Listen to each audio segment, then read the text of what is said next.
ఇప్పుడు సజ్జల రామకృష్ణారెడ్డి జగన్మోహన్ రెడ్డిని ఇంకా ఎక్కువ ఇరికించినట్టు కనపడుతోంది. బ్యాంక్ అకౌంట్ లేని కంపెనీ ఏంటి, మరి డిన్ నంబర్ ఎలా వచ్చింది? నీ షేర్ ట్రాన్స్ఫర్ చేసుకోకుండా డిన్ నెంబర్ ఎట్లా వస్తుంది అసలు? అంటే ఒకటి ఇక్కడ మీరు ఇవాళ మెడలోతు కూరుకుపోయారు, దీంట్లో నుంచి మీరు బయటపడలేరు. ఇప్పుడు అనిల్ రెడ్డి, సునీల్ రెడ్డి వాళ్ళ పరారియా? వాళ్ళ కోసం వేట కొనసాగుద్దా? ఇప్పుడు వాళ్ళ పిఏ దొరికాడు, ఆ పిఏని పట్టుకున్నారు. అప్పుడు కూడా అదే చెవిరెడ్డి ముందు చెవిరెడ్డి పిఏని పట్టుకున్నారు, డ్రైవర్ని పట్టుకున్నారు. చెవిరెడ్డి పరారి ఎక్కడో కొలంబో పారిపోతుంటే పట్టుకొచ్చారు చెవిరెడ్డిని, వెంకటేష్ నాయుడిని. అబ్బాయి నేను వేద పాఠశాల నడుపుతున్నా అంటాడు. అంటే వేద పాఠశాల దేంతో నడుపుతున్నావు? మద్యం సొమ్ముతో నడుపుతున్నావా? గోశాల కట్టానంటాడు పెద్దిరెడ్డి రామచంద్రారెడ్డి.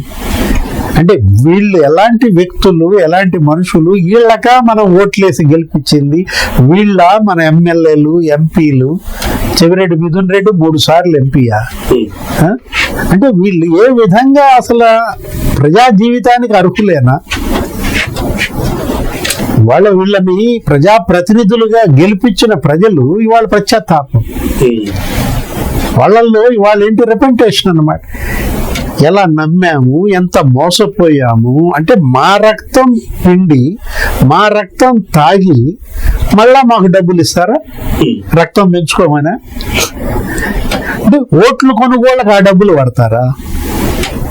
జగన్మోహన్ రెడ్డి సభలకి జన సమీకరణకు ఆ డబ్బులు వాడతారా? సినిమాలు తీస్తారా? బంగారం కొంటారా? అంటే అసలు వీళ్ళు ఏంటంటే ఎంతగా ధనదాహం. వీళ్ళకి అదొక్కటే, ఏది అటు డబ్బు, ఇటు అధికారం. ఈ రెండిటి కోసం ఏ అడ్డమైన పనులైనా చేస్తారనమాట. అంటే డబ్బు ఉంటే ఏదన్నా చెయ్యొచ్చు అనే ఒక ఇదితో జగన్మోహన్ రెడ్డి దీన్ని అంతా ఇది చేశాడు. లాస్ట్ సంవత్సరంలో వచ్చిన లిక్కర్ సొమ్ముతో ఎలక్షన్ గెలవచ్చు అని చెప్పి ప్లాన్ చేశాడు అని చెప్పి అంటున్నారు. Why not 175? ఇదే అనమాట. ఈ మద్యం మరి సొమ్ము మరి అంత ఉంటే మరి వై నాట్ 175 మనకేముంటది? అంటే కళ్ళకి పొరలు కమ్మాయి, డబ్బు పొరలు కమ్మాయి, జనమే ఆ పొరలు తొలగించారనమాట. ఇప్పుడు జైళ్ళకు పోవాల్సి వస్తుంది. అంటే వీళ్ళు జైళ్ళకి వెళ్ళినా కనీసం సానుభూతి రావటం లేదంటే కారణం అదే. ఏంటి వీళ్ళు చేసింది? సామూహిక హత్యాకాండ. వీళ్ళు చేసింది 90,000 మందిని చంపారు. ఒక తూర్పుగోదావరి జిల్లాలోనే ఆ మెడికల్ అండ్ హెల్త్ రిపోర్ట్ చూస్తే 5 ఏళ్ళు జగన్మోహన్ రెడ్డి సీఎంగా 7,000 మంది చనిపోయారు.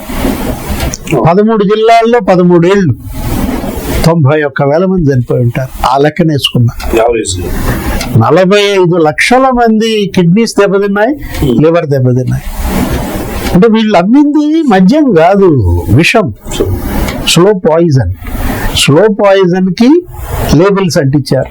ఈ మద్యం బానిసలు అయిన వాళ్ళు ఎవరైతే ఉన్నారో వాళ్ళు సగం కష్టపడి పని చేసుకుని పొద్దుటే ఆ ఒళ్ళు అలసట తెలియకుండా పడుకోవటానికి కొంచెం ఏదో మద్యం సేవించి ఇది చేసుకుందాం అనుకునే లోవర్ మిడిల్ క్లాస్ జనాలు ఎక్కువ. అటువంటి వాళ్ళ ప్రాణాలతో వీళ్ళు చెలగాట వాడారు. వాళ్ళ ఉసురు పోసుకున్నారు. ఇవాళ వాళ్ళ ఉసురు వీళ్ళ పాలిట శాపమై తరిమి కొడుతోంది. కాబట్టి మరి జైళ్ళకి ఈ పరిస్థితి అన్నమాట.